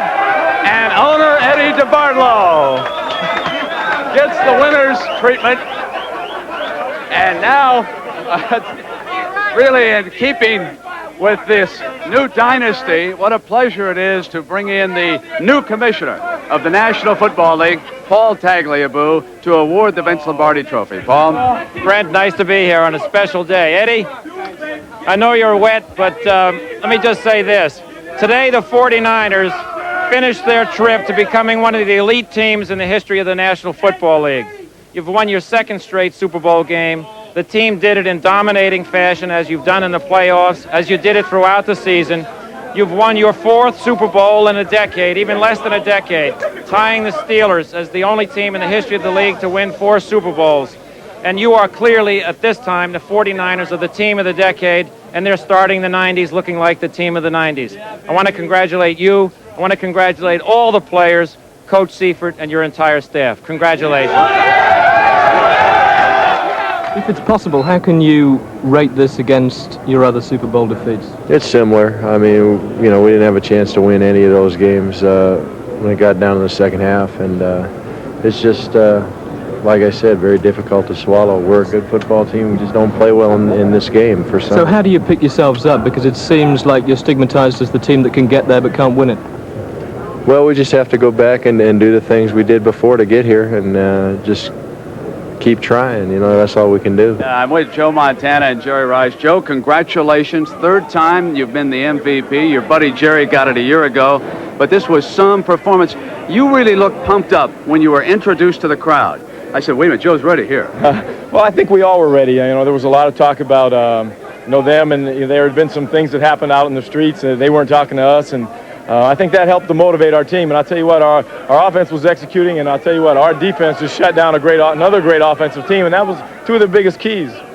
Jerry, tell us about your 2 touchdowns. The first one, I know Steve Atwater tried to decapitate you down by the goal line. Yeah, he really wanted to knock me down, but the thing I tried to do, just focus in on the football, and I was able to really keep my balance and get into the end zone. Yeah, and then the third touchdown, as we roll that up, describe that for us. Well, Joe is the best, and he drilled the ball in there. And the thing about that, I knew that Atwater was getting ready to hit me, so I just held on to the football. Joe, it is absolutely remarkable. The ball is so catchable when you throw it. I mean, these guys take it on a run, and they'll take a 5 or a 10-yard ball. They'll turn it into a 50-yard gain. We've talked about this. Yeah, that's one of the great things about our guys, not only our wide receivers, but our running backs. We're not afraid to give them the ball short because they've got some great ability to run with it after the catch. And, they've been showing that all year long. Tell me about your offensive line and what they did for you. Well, I mean, I think I might have got touched once. And, I don't think I got sacked down the stretch, and they just had one heck of a ball game. And heck, I could play to 140 if they play like that. Hey, Jerry, can you become the first team to make it 3 Super Bowl championships in a row? I feel we can. We got a great team, a great organization, and I'm just looking forward to next year. I didn't play well, and we didn't play well as a team, and we made too many mistakes, and the 49ers played as flawless a football game as you can play. So we're disappointed, but we gave it everything we had. You're not a guy that makes excuses, and I know that. And John Madden said, John Elway doesn't look like the Elway I know. Is there something wrong with him? Was there anything wrong? No, there's nothing wrong. I just, wasn't firing real well today and wasn't on target. And then we had some mistakes that killed us and took us out of some drives. And you can't do that against Montana in that offense because they were awesome today. John, thanks for being with us. You'll be back. You bet. Talk to me about your score here in this Super Bowl. Well, it's so strange. I thought Danny Stelb had scored, and I was talking to somebody on the sideline. I had my helmet off, cutting my tape off, and they said, we had to go back out. I went back out, and man, I didn't know that I even tied the touchdowns, as far as the Super Bowl record, and that was unreal. It was a great one to finish the day off with. Can you make it 3 in a row next year, Roger? I'm putting the heat on. 3-P. All right, 3-P. So the San Francisco 49ers make it 2 in a row, and the unfortunate Denver Broncos now join the Minnesota Vikings as the least successful team in Super Bowls, having now gone 0-4. The big question now going into the new season will be, can the 49ers become the first team to win 3 Super Bowls in a row? The next 2 big events in the NFL are next week's Pro Bowl in Hawaii, and at the end of April, it's the college draft. You'll be able to see both of those events on an American football special come Monday, May the 7th. So until then, or next season, from New Orleans, good night.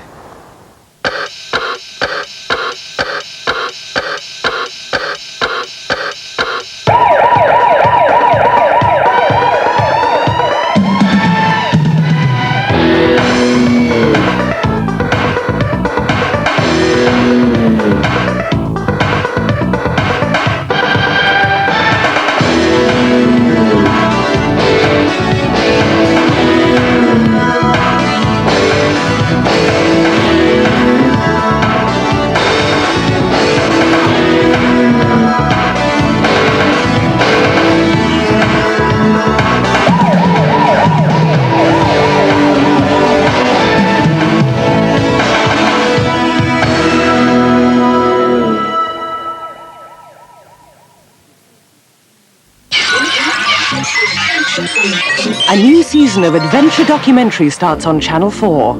They cross the roughest ocean to climb one of the highest unconquered peaks in Antarctica.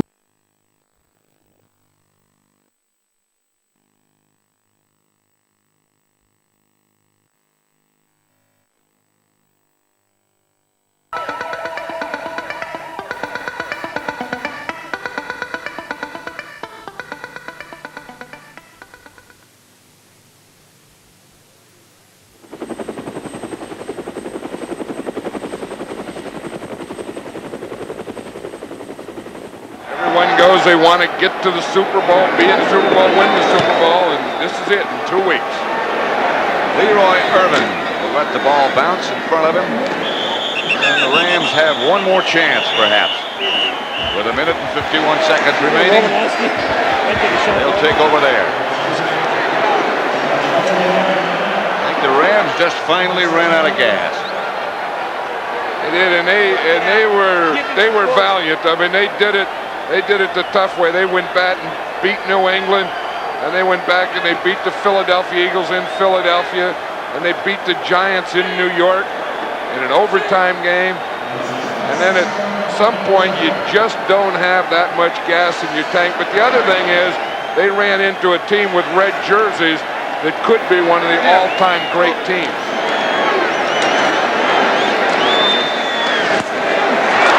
Cleveland Gary loses the handle. The ball belongs to the Rams. Well, he hit the official there, number 103. He ran into him. This is frustration now. That was Duval Love, number 67. He was just going to get someone.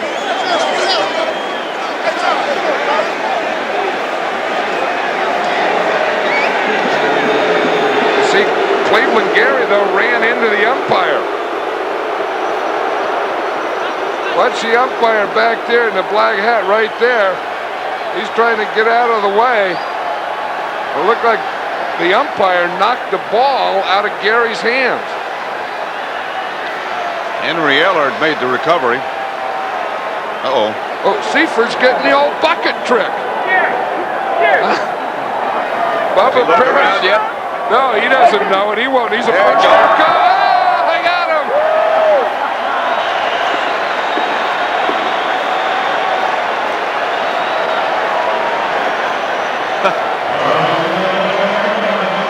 Don't forget to stick with us for the post-game show. Interviews in both locker rooms. And they're going to interview a wet winning coach. Dan Reeves will be live from Denver. All the NFC Championship Trophy presentation. Is this any fun? There's no more fun than rolling in the mud. I'll guarantee if you're a football player, you've been out there pounding all day, then you can roll in the mud, you can't beat it. Pass intended for Ellard, incomplete. 30-3. 49ers, clock stop with 23 seconds remaining.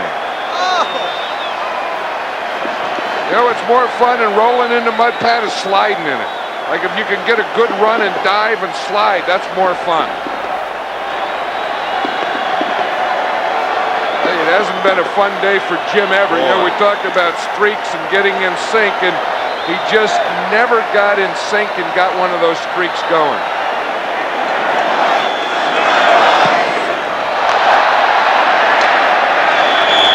Hatcher's punt sails out of bounds. The 49ers have 18 seconds. There it is. Isn't that something, though? The only team the 49ers have not defeated in the 1980s are the Denver Broncos. That's the least of the 49ers' worries right now. Bert saying, I'm going back to a Super Bowl. And the Super Bowl he went to was, of course, as a member of the Giants, and they beat Denver. Chet Cook said George Seifert, he's not watching the end of this game. He's going and starting the celebration. Steve Young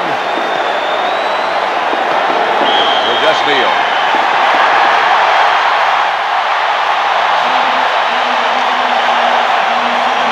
do it for the 49ers.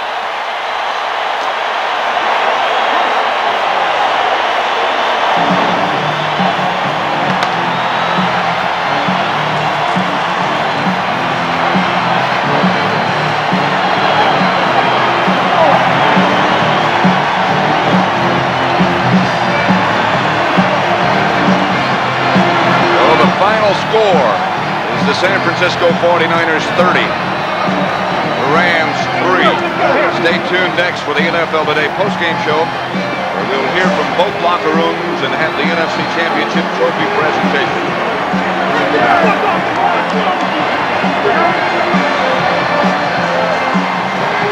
You've been watching CBS Sports coverage of the National Football League.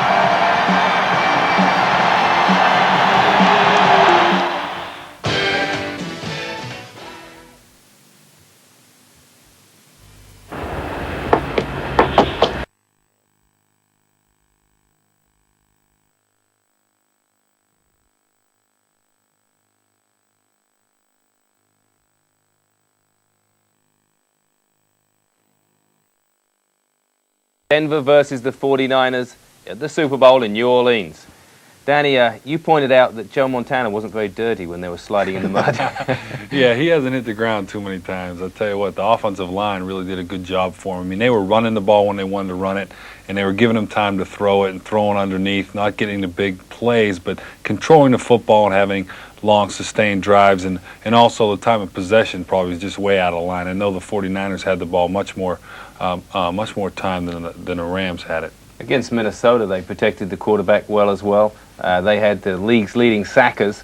Does that make a big difference to the runner as well, a good offensive line? It does. Tell you what, you made a point when you said against the Minnesota Vikings, they had the #1 defense in the league, and they just manhandled these guys. And coming into this game here, they did the same thing, just protected the quarterback and just opened up a few little holes. So it's the 49ers, and as we've got a little bit of time, let's now go back to CBS and their post-game show, which is hosted by Brent Musburger.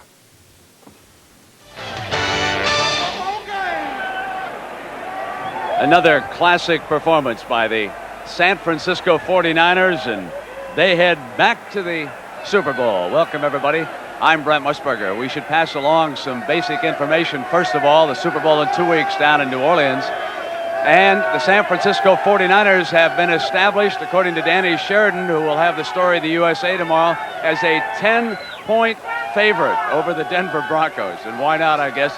Let's bring in Mike Ditka and Dick Butkus now. And Mike, I'll tell you, this was an old-fashioned beating that the 49ers handed out here today. You know, we said earlier, Brent, that they were the best team in football, and I think they truly proved that today.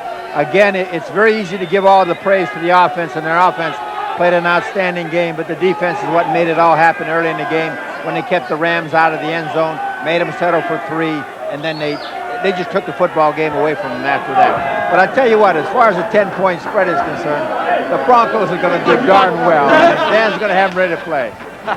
Nick, were you surprised at how the Rams sort of came up flat here this afternoon? Well, you know, we talked earlier about stopping the running game and not allow Montana to maintain possession because he's so skilled at finding people open. And that's what they just kept on running to their left, Rams' right side. And I think Mike was mentioning earlier that the outside receiver would come down and seal off, and they wanted Irwin to make the tackles, and he wasn't doing it. Well, you know, Mike, you said early that the guy who was going to set the tone was Ronnie Lott, and he had another sensational big game for him. Well, I think he's the best safety I've ever seen, Brent. I said that, and I like the way he plays. He seems to get everybody up to play football, and that's what this game's all about. If you can't play this game with emotion, don't show up. All right. We're going to be right back, and more of our post-game show. We're going to go inside the winner's locker room, and we'll continue live in just a moment.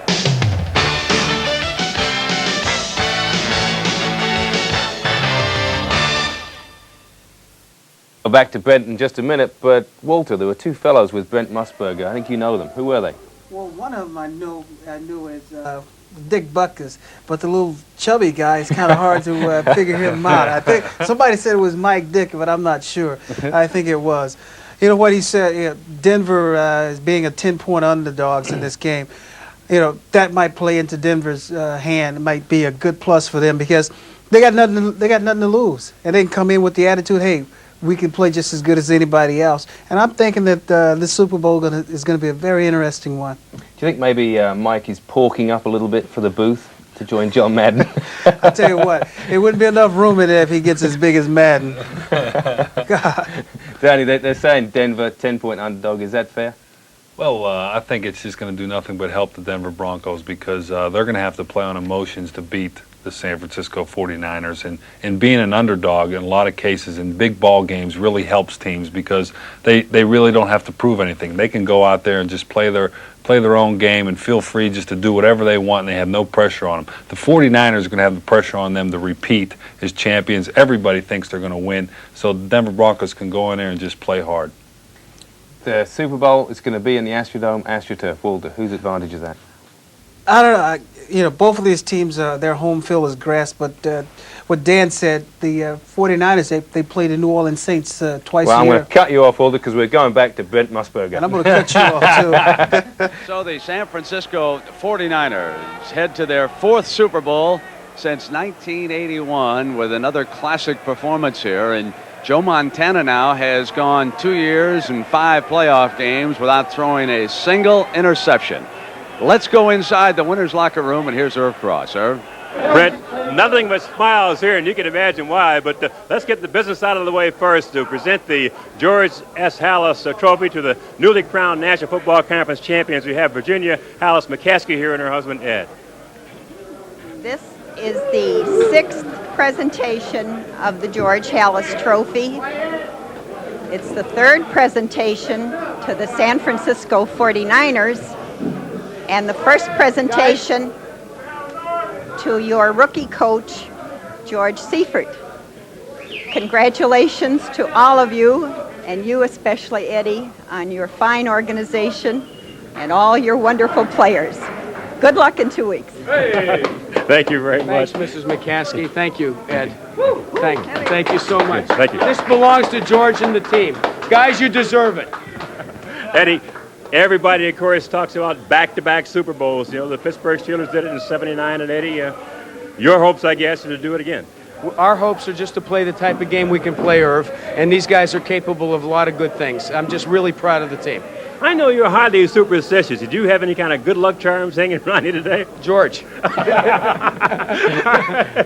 he was the best luck charm I could have.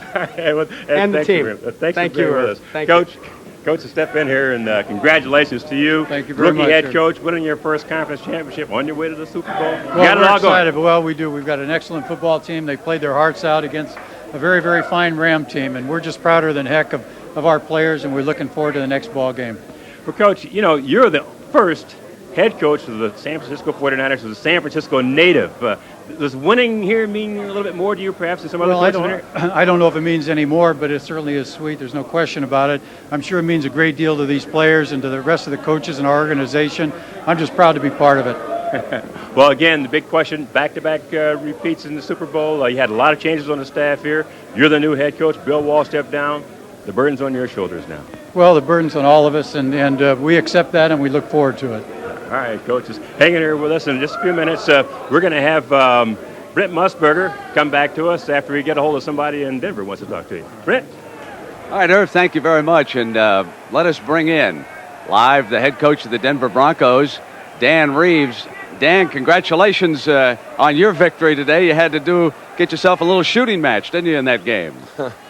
Well, we did, Dick, and it was not something that was expected by me. I thought it was going to be a very tough defensive ball game, and it ended up being a big scoring match. But when John Elway makes the type of plays that he made today, anything's possible. And I just thought it was a great team effort on our part because there was a lot of turning points. Momentum switched several times in the game. We're just glad to have the opportunity to go back and represent the American Football Conference. Dan, I don't think too many football men really envy you in a couple of weeks. If George Seifert has a headset on inside that locker room, here's your chance, Dan. You're a 10-point underdog. Anything you want to ask Coach Seifert after that marvelous victory by the 49ers? Well, first of all, I'd just like to congratulate George. What he's done this year is really amazing. He had a great football team, but to repeat is something that hasn't been easy to do in the National Football League through the years. And my congratulations to George. They've done a super job, and it's not very often that the two best teams during the regular season end up in the Super Bowl, and we had the best record, and they had the best record in the NFC. And so it's come down to a matchup. We will show up. George, your thoughts about the Denver Broncos and Coach Reeves? Well, again, just as Dan said, we'd like to congratulate Denver. I mean, they've been a great football team. We've had a heck of a rivalry with Denver over the years, despite the fact that we're not in the same league with them. And with John Elway and their fine offense and the defense, the way they're playing right now, I'm sure that we'll have our hands full in the ball game. Should be a great football game with the style of both of our teams. And we'd like to congratulate Denver because we know they had to beat a tough team, just as we had to beat a tough team today to get to this point. Danny, let me ask you a question about the burden of the Broncos never having won a Super Bowl. How much pressure will the team feel now in getting ready for this one against San Francisco? Well, certainly there's been a lot made out of the fact that we've lost 3 Super Bowls in Denver, and I haven't seen any of those fans that people keep talking about that don't want to go back and be embarrassed in the Super Bowl. I can promise you this, Dick, we will have, I think, a very good football team coming to play the 49ers. We've had some success against the 49ers over the last few years, and it's a tremendous challenge. I didn't see any weaknesses in watching the game today. They completely dominated both the Vikings and the Rams, and those are 2 great teams. So we got our work cut out for us, but we got 2 weeks to get ready for them, and we'll be ready once the Super Bowl rolls around. All right, so congratulations to both coaches, and we'll see them in a couple of weeks down in New Orleans, and we'll come back in just a moment.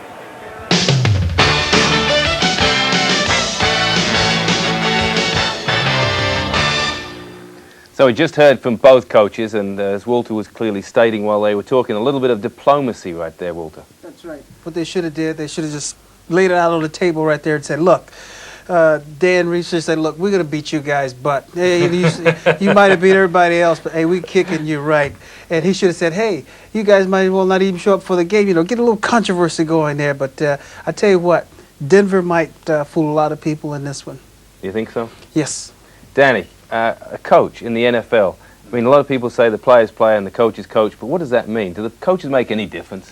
I think they do. I think there has to be a chemistry there. He talked about earlier that you had the feeling that the players loved to play for the 49ers, that they created an atmosphere that everybody enjoyed to work in, and that causes winning.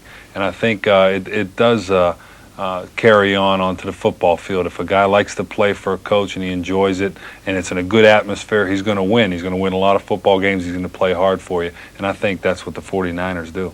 Well, I hope everyone's enjoying this program and you'll stick with us because we're about to take a break.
Welcome back, everybody. Earlier on today, we saw the end of the AFC Championship game between the Denver Broncos and the Cleveland Browns. So now let's take a look at the highlights from that game.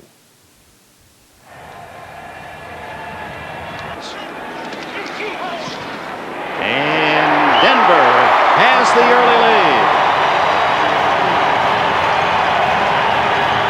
A officially a 29-yard field goal for David Treadwell. It's 3-0 Denver. Here they come again. To go. First half. Elway has a man wide open. Michael Young. Young, the former Ram, has a touchdown.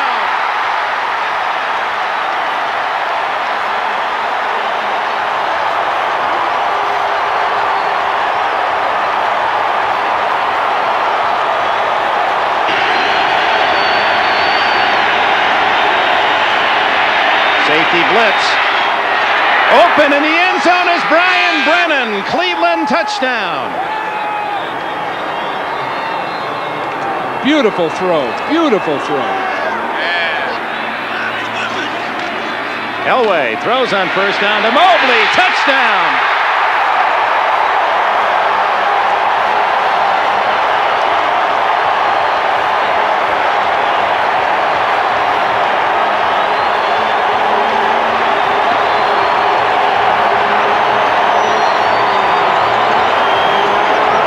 Mobley was split outside, and Dave Grayson went out to cover him. So you had a linebacker and a big tight end.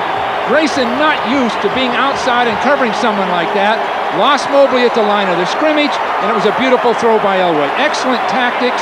I'm sure they had this play by last Tuesday. They knew they were going to use it at that point on the field. Treadwell adds the extra point. It's 17-7, an 80-yard drive in 6 plays, and the 6'5" Mobley gets the touchdown, his first of the year. Elway's dropping back. We don't get a real good look at it, but you see Mobley has a full 2 steps on Grayson when the ball comes down. Oh, it may be a high-scoring game after all. 8 minutes to go in the third. So John Elway comes to the sidelines. There's his backup, Gary Kubiak, with Dan Reeves. They don't want to squander this chance. 3rd and 7, of course, looking for a touchdown that might well put Cleveland away. The Browns trying to hold and force the field goal. Kubiak is not only a backup and a very able backup, one of the best in football, but he's also of great help with Reeves on the sideline.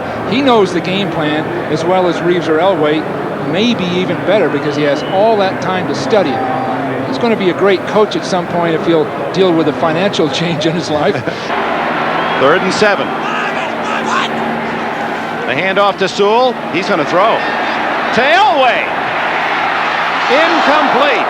Felix Wright was there. A flag is down. That play worked against the Raiders in the opener of the season a couple of years back. Something was spotted right away. And holding against Cleveland. First down, Denver. Well, would it have been holding on Elway?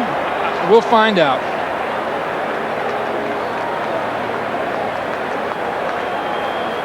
All-star crew head by Dick Cantak.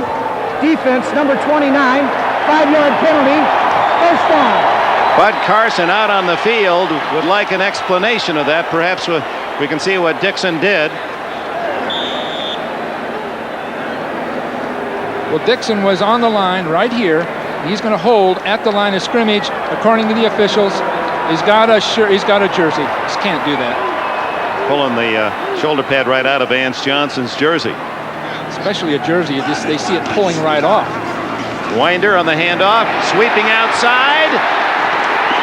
Touchdown.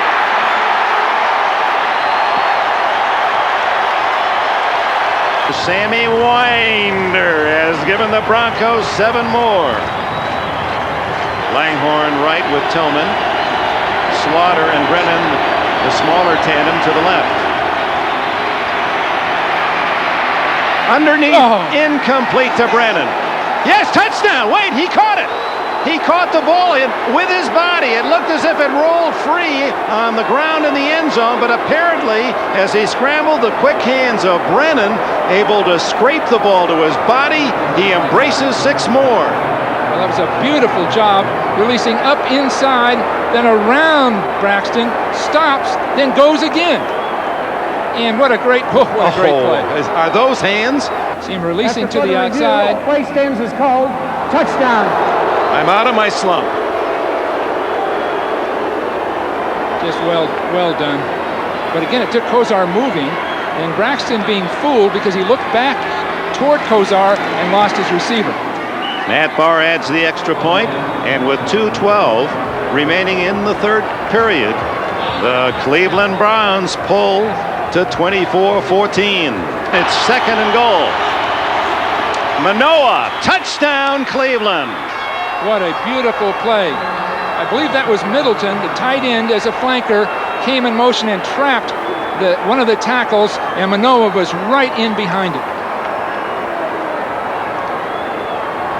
1 second left in the third quarter, and Middleton, who was in and out of the Cleveland Brown lineup during the course of the year, a story that you heard last week from Merlin and Charlie in the win against Buffalo. Ron Middleton made the block. We'll get a chance to look at it, and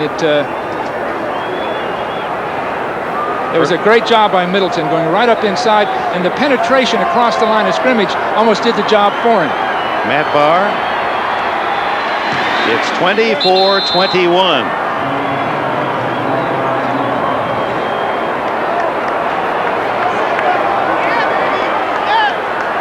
That was a good job of Manoah hitting up inside, and what a wild game we're going to have, because both teams can now throw the ball. You'll see Middleton coming in motion here and attempting to trap, but the penetration is up the field too far. But the key block is right here on the linebacker coming to make the stop. So you'll see him in motion, right up inside, going to the ground. But look at the block on the linebacker right there by Ted Banker, the left guard. A beautiful job. On second and 12. Down the middle, wide open is Winder. Sammy Winder! All the way, touchdown!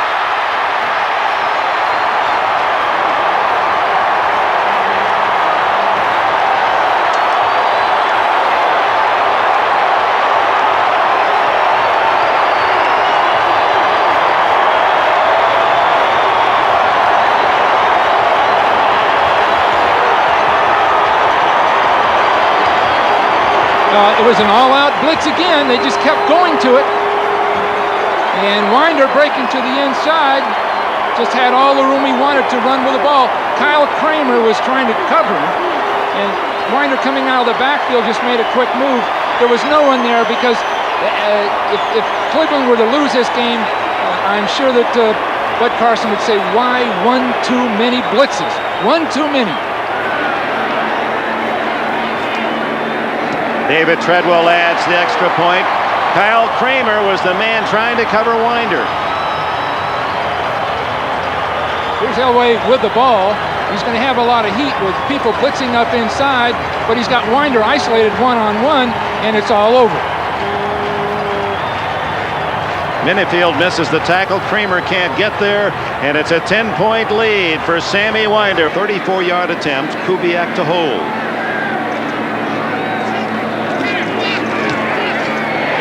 That's why he's going to the Pro Bowl inside the 40, almost automatic. 34-21 Denver. Treadwell from 31 yards.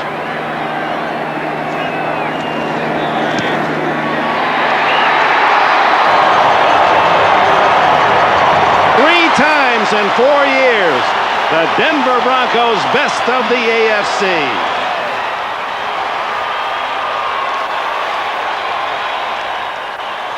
So it's the Broncos and 49ers in Super Bowl 24. We're about to take a break. When we come back, it'll be Rice and Montana being interviewed.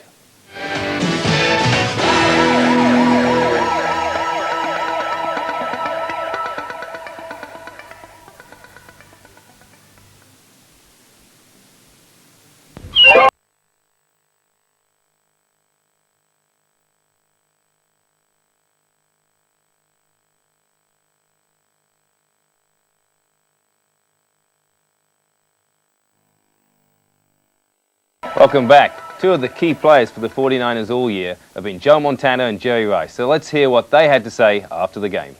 The 49ers, of course, you talk about the Montana to Rice combination. Jerry, come on, get in here. But, Joe, right off the bat, you've just been red hot all season and continued right through the playoffs. Well, you know, the big thing there for us offensively was they were trying to take our underneath game away, so they were dropping a lot of people under the zones. And we just had to be a little choosy about where we were throwing the ball. And guys were finding holes for you, and I had plenty of time to throw the ball again this week. And, a lot of credit has to go to those guys up front. They did it again. You spread the ball around a lot. Jerry Rice, of course, made his normal catch, I guess, quarter, but you also hit Brent Jones on a touchdown pass. Well, I think they blew a coverage there. They were looked like they were going to go into two deep zone, and then they rolled on both sides, and nobody covered him. Usually they run a backer with him down there, and they just let him go. I'd like to see that now, I guess, right? Jerry, early in the game, you went out of the game with an injury to your eye. What happened? Well, really, I got a hand across the face, and I lost my vision for a little while, but I kept working and got my way back into the football game. Well, Joe, you've seen quite a bit of the Denver Broncos. What do you think of their defense? Well, actually, I haven't seen much of them. We don't get a lot of their games out this way, unfortunately, and when we do, we're usually playing at that time. So, we really haven't seen much about them and heard a lot about them. But we'll get a good look at them in the next 2 weeks. All right, you will. Walter, Dan has been looking at your hand all day, and you have something on your finger that John Elway doesn't, Dan doesn't, and it's a Super Bowl ring. Are these guys thinking now, Super Bowl ring? No, not at all. I tell you, at this time of the year, they're thinking extra bonus money. No, that's not true. There they are. I don't They're believe thinking that. about that ring you have on your finger. No, the ring is secondary. They're thinking about that $64,000 payoff. I don't believe. Dan, do you believe that? No, I believe that I would give the money to whoever wanted it for that ring. I agree. That's true. I just threw that in there to make controversy. To make the people realize that once it gets down to this part of the season, money doesn't matter. It's to win the Super Bowl and to get that ring, and that's what every player wants to. And unfortunately, some teams have 3 and 4. Dan, you said that should be your ring. You lost to the Patriots in a big game. What would it mean to you to have a Super Bowl ring? Well, I'll tell you what, that's just what Walter said. It's the competition. It's what you play for, and it's a desire that every player has. You go to camp, you sweat through camp, you play, you put your body on the line for 16 weeks of the season, and your one desire is to get a chance to win a Super Bowl and win a championship ring. The one thing that Walter didn't say about that ring is they had a chance to go undefeated, but the Miami Dolphins beat the Chicago Bears that year. God. But unfortunately, we didn't get a chance to play him in the Super Bowl. If you couldn't hear what Danny just said, it was Dan Marino and the Miami Dolphins that beat the Chicago Bears that made them 15-1 instead of 16-0 that year. Okay. Walter's now out of the league. Dan Marino is still in the league, and I believe that he's going to win a Super Bowl before he leaves it. Guys, thank you very much for joining me tonight. Thank you, Mick. We enjoyed it. Had a ball. Yes. Next week is a week off in the NFL while the 49ers and Broncos prepare for the Super Bowl. But we'll still be with you at the normal time of 5:30 when we'll be looking back at the championship games and looking forward to the big one, Super Bowl 24. We'll be bringing you that game live January 28th at 9:35. If you've already seen the Super Bowl, I know you'll be joining us. If you haven't, well, it's American entertainment at its best, so don't miss it. So until next week at 5:30, from the three of us, it's good night.